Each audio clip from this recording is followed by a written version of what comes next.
Hello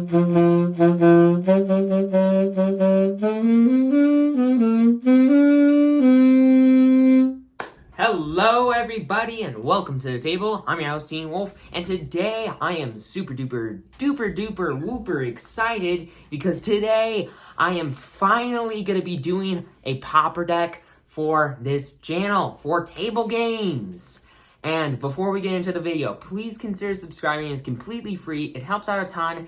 Hey, I'm at 70. Let's get to 100 here really soon. I'm going to do something crazy for the 100 subscriber special. Probably some kind of crazy, stupid challenge for Pauper or maybe even Modern. Maybe like a Pauper Modern deck. Who knows? I mean, Pauper is Modern, but who cares? Today, Pauper, my first Pauper deck. And if you all don't already know, I love tribal decks. I love tribal decks in general. But there are a couple tribes in Magic the Gathering history that I love more than anything else. One of those is werewolves. You've already seen werewolves on the channel, and it's impossible to do a Pauper one. Slivers, which I'm pretty sure is impossible to do in Pauper, and I do want to do Slivers one time on this channel. And my favorite tribe ever, which I'm doing here today, thanks to Dominaria Remastered, printing some cards that I love for this deck. Goblins! Mono, red, goblin, Pauper deck.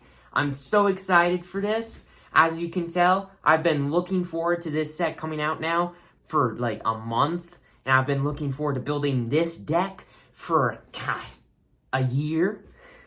But yeah, this set, this deck, it is me. It is my fun, chaotic, just chaos. It's beautiful. I love it. And I cannot wait to show you all what this deck has in store for Pauper. It may not be the best deck, but oh, it is gonna be a ton of fun. And before we get into the video, I just want to say now, the 60 card deck with the sideboard only costs you $19.40. Not even 20 bucks. So yeah, really cost friendly. And I'm super duper excited to show you the cards that are in this deck. And first off, we're going to be covering the 26 creature cards in this deck. The first one being 4 copies of Fanatical Firebrand, a card I love to play. I haven't played it in a really long time, and I'm really looking forward to playing it. Because for 1 red mana, it's a 1/1 Goblin Pirate with haste that you can tap and sacrifice to deal 1 damage to any target. Well, to a creature player, which, I mean, in this format is basically any target, But anyways, yeah. I mean, it's a 1 mana, 1/1 haste. That's decent. Tap it, sack it, deal 1 damage to any target. Great card. 4 copies of it. It's fast. Who doesn't love fast cards? Right? Right. And next up is 3 copies of a card I think is kind of underestimated in this format for Goblins. Goblin Javelineer. 1 red mana, Goblin Warrior from D&D that no one really even probably knows anymore. And it's a 1/1 with haste, so already decent. And when it becomes blocked, it deals 1 damage to the creature blocking it. So a lot of the time, it's either going to kill the thing blocking it before it deals damage to it, or it's gonna kill it by dealing 2 damage to the creature. And it's just, I don't know. I feel like it's a good card because there are a lot of creatures out in Pauper that are like 1 toughness creatures, 2 toughness creatures. And this card deals with so many of those creatures. And it doesn't die nearly as often as you would think it does. But I do still only think 3 copies is worthy for the deck. That makes sense. But yeah, and next up is, I'm just going to talk about the combo real quick. So, the main combo of the deck is you first want to play one of the 4 different copies of Goblin Bushwhacker in this deck, which is a 1 red mana, 1/1 Goblin Warrior with a kicker cost of 1 red mana. So 2 red mana for a 1/1 that says when it enters the battlefield, if you kick it for a total of 2 red mana, creatures you control get +1/+0 and gain haste until the end of turn. Okay, that's pretty solid. And combine it with another card in the deck, Goblin Lookout, 4 copies of it, and you're going to want to play this one first, and I'll tell you why here in a second. So Goblin Lookout, for 1 red, is a 1/2 goblin that you can tap and sacrifice a goblin, including itself, which is really important with the combo, and all goblins you control get +2/+0 until the end of turn. So what you're going to want to do, and this is the main combo of the deck, or in my opinion, the most fun combo of the deck, for 2 mana, you get this thing out, right? Right? And it's a 1/2. Okay, so 2 mana. Then you play the Goblin Bushwhacker and kick it. So a total of 4 red mana, and now that Lookout has haste, then you tap it and sacrifice it to itself.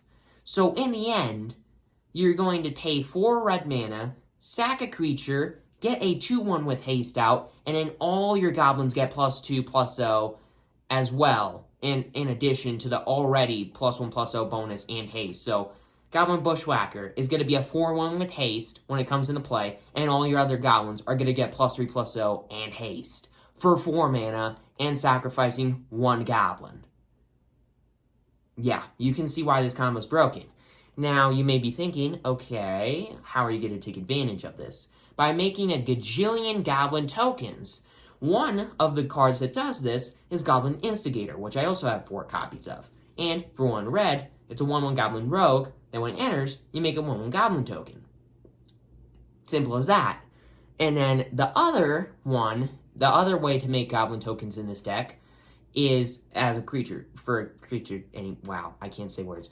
And then, so, Goblin Mog War Marshal is the card I'm trying to say. 4 copies of it, and for 1 red, it's a 1/1 Goblin Warrior with Echo, with an Echo cost of 1 red. So, at the beginning of your upkeep, you have to pay the Echo cost of 1 red, or else you have to sacrifice this thing. But, when this enters the battlefield or dies, you make a 1/1 red Goblin creature token. So, yeah, that's pretty good.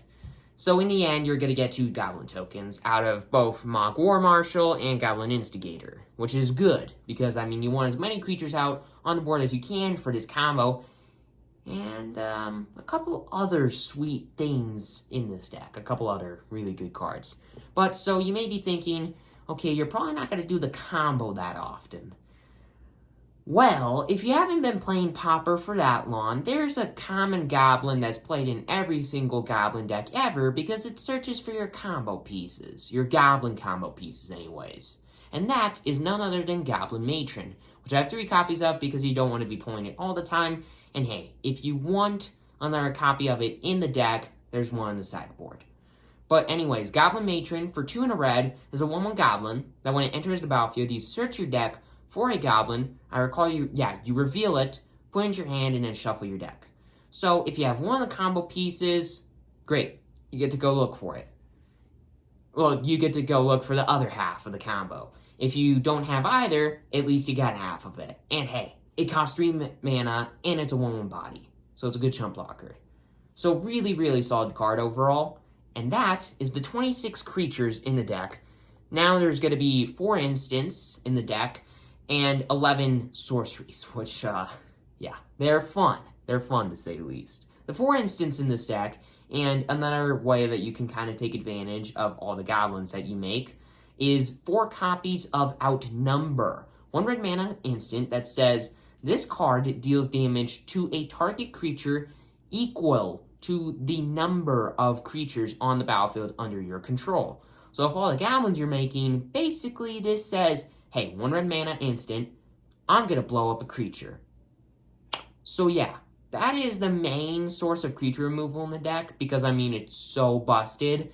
And, I mean, there is one other sorcery that you can use as a way to kill creatures, but a lot of the time you're going to want to direct it towards the player to get your opponent's life total down, so it's easier to kill your opponents with the whole Lookout, Bushwhacker combo. But that card is Goblin Grenade. 4 copies of it, and it's a sorcery for 1 red mana, and says as an additional cost to cast this spell, you have to sack a goblin. And then this card deals 5 damage to any target. So a lot of time you're going to direct it towards the player. Because, I mean, just knock out a quarter of their life total. Is that broken? Yeah, pretty broken. And, yeah, Goblin Grenade, just a great card to have in the deck. Because, I mean, you can sack one of your goblins and turn 4 damage with the combo, which isn't always going to happen. Usually it's just going to be 1 damage into 5 damage, which is really awesome in this deck. And, hey, if you pull all 4, that's a pretty fun way to kill your opponent, not going to lie. And next up is the other way that you can win the game or get really, really close to winning the game in this deck. And that is 3 copies of Goblin Warstrike. Once again, kind of like with the Goblin Matron, if you want a 4th copy of it in the deck, I got 1 copy of it in the sideboard. But anyways, Goblin Warstrike is a 1 mana sorcery that deals damage to a target player equal to the number of goblins you control. So, with all the goblins you have in play, you're either going to, well, that you make and have on the battlefield, you're either going to kill your opponent or deal a lot of damage to your opponent for 1 red mana. And I mean, yeah, pulling 2 of these and like 2 Mog War Marshals or something like that, like it's just, that card is insane in this deck and can deal so much damage. So much damage. And then the main source of card advantage in this deck is 4 copies of Reckless Impulse, which for 1 red is a sorcery that exiles the top 2 cards of your deck, and until your next turn you can play those cards. So, yeah, I mean, it's not the best source of card advantage in the world, but, I mean, hey, we're playing Pauper, so it's not like we're going to have great card advantage, and I'd say this is pretty good card advantage for a mono-red Goblin deck. And, yeah, with all of the 1 and 2 drops in this deck, 90% of the time, you're going to get to play both of the cards you exile with the Reckless Impulse, which is really nice. And then, for the mana base, it's just 19 mountains, which, I mean, I tried to find creature lands for this deck. I tried to find lands that would work for this deck. Sadly, I couldn't find anything. And now, moving on to the 15-card sideboard. You already know 2 of the cards that are in the deck. 1 copy of the Goblin Warstrike, and 1 copy of Goblin Matron, if you want a 4th copy of either of those cards in the deck. And another, if you think you need more card advantage in this deck, which I'm not 100% sure if you do or don't need extra card advantage in this deck, but who knows, just in case, I got 3 copies of Faithless Looting in the sideboard, which for 1 red mana is a sorcery that says you draw 2 cards and then discard 2 cards, and you can pay 2 in a red to flash it back from your graveyard by basically replaying it, and when it goes back into your graveyard, it actually gets exiled instead. So yeah, really solid card overall. And then the next card in the sideboard is actually a creature. 3 copies of Foundry Street Denizen. I'm not 100% sure if this card should or shouldn't be in the sideboard, but I feel like it has the potential to be like a decent card against certain decks. But basically, Foundry Street Denizen is a 1 red mana, 1/1 Goblin Warrior that whenever a red creature enters the battlefield under your control, this card gets +1/+0 until the end of turn. And with all the tokens that this makes, or that this deck makes, you can get this thing pretty big in a single turn. But I didn't think this card needed to be in the deck, but I thought it would still be a worthy card to have in the sideboard. And 3 copies of it, you don't have to have in the sideboard. I mean, you could go up to a 4th copy of the Faithless Looting if you want to, but you don't have to. And the next card is another creature, 1 copy of Goblin Blast Runner, which is a 1 red mana goblin that for only 1 copy of it in the deck, or in the sideboard. But it's a 1/2 that says it gets +2/+0 and Menace, so long as you've sacrificed a permanent this turn. Now, at first you may think, well, this isn't really a sacrifice deck, but in a way, it kind of is. I mean, you look at all the cards in the deck that make you sack something. The Goblin Grenade, the Goblin War Marshal, you have to sacrifice if you don't pay the Echo cost, the Goblin Lookout, the Fanatical Firebrand, there are quite a few ways for you to sack stuff in this deck. I'm pretty sure it's like 20 overall, so you could go out to more than one copy of it if you want. You could take out one of the Foundry Street Denizens in the sideboard and go up to 2 of the Blast Runners if you want, or you could put it in the deck. I'm not 100% sure if it should be in the deck, because this deck isn't entirely centered around sacrificing your stuff, but hey, who knows? Maybe it should be in the deck.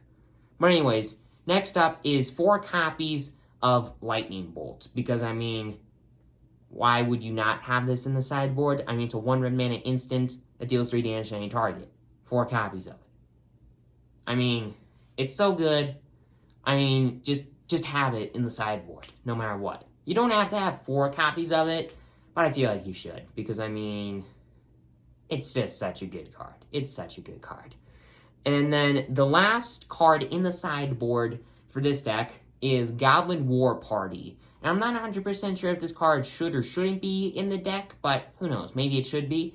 But this card is 3 and a red for a sorcery that says choose 1, but you can pay an additional 2 and a red to choose both of the abilities, paying the entwine cost if you want to, which those 2 abilities are either creating 3 1/1 red goblin creature tokens, which I think is pretty good, or giving your creatures +1/+0, or +1/+1, and haste until the end of turn. The only reason I didn't think this card needed to be in the main deck was because it costs 4 mana. But as a later card to play in the game, once you have enough goblins out, or if you need more goblins out, like the Bushwhacker Bushwhacker Goblin Lookout combo, then you can create 3 tokens with it. So maybe this card should be in the deck, maybe it shouldn't be. Maybe there should be more copies of it in the sideboard or main deck. Maybe there shouldn't be. I'm not 100% sure. I'm pretty new to this whole sideboard Pauper thing. And yeah, it may not need to even be in the sideboard, but I feel like it should definitely be in there just in case you want a card to play later on in the game. Because, I mean, like I said, there are a lot of 1 and 2 drops in the deck, and because of that, the mana curve, the average mana value of the cards in the deck is 1.5, so it's pretty low. But anyways, with all of that aside, that is the deck right there in a nutshell. And yeah, I think it's a pretty solid deck, especially since it's my first actual Pauper deck that I'll be building on the channel. And with all of that aside, thank you for watching. And hey, if there's anything you think should be in this deck, or if there's something you think shouldn't be in this deck, leave a comment down below saying, oh, well, I feel like you should have had this goblin in the deck. It would work really well with your strategy. Or maybe you shouldn't have this in the deck and replace it with this in the sideboard or whatever. But yeah, if you have any kind of suggestions on how I could change this deck, then please leave a comment below. I'm always trying to get better at this deck building thing, and I'm very new to Pauper, like I've already said before. And who knows, maybe there's a red goblin I've never even heard of before that I couldn't find when looking for stuff for this deck, and it would work really well for this deck. So yeah, who knows. But anyways, with all that aside, thank you for watching. I hoped you enjoyed this goblin deck and had fun with it and whatnot, and I hope that you build it here soon, but I wouldn't guarantee do it yet because I still want to play it on the channel. And oh, by the way, look out for that here soon.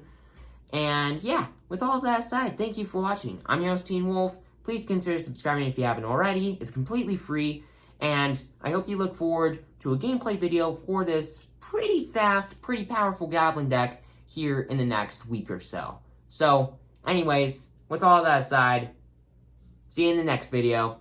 I'm your host, Teen Wolf. Please consider subscribing if you haven't already. And hope you have fun with Dominaria Remastered. See you next time.